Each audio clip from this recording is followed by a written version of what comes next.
Let's get straight to it. 2010 Dodge Charger. This is the 5.7 liter engine. All right, so to access your air filter on this vehicle, the first thing you want to do is you come here and you can pull this hose off right there.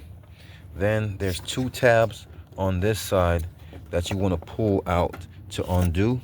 And once you undo those tabs, you can pull this up.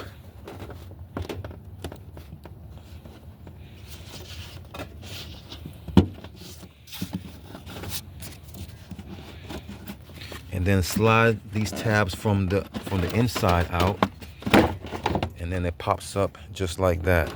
So now we can clearly see inside of our air filter. So let's pull this filter out so we can see check the condition of this filter, and we can see this filter looks really bad.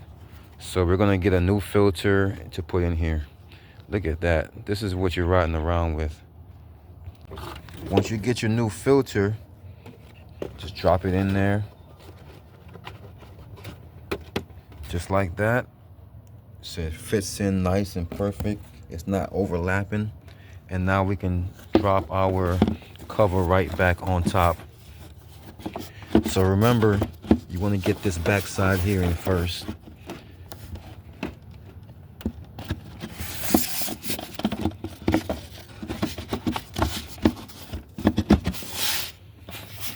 So once that back side is in, now we can push down on the other side until it snaps in like that. Let's get our hose back on here. And that's it, guys. That is how you change your air filter on this vehicle.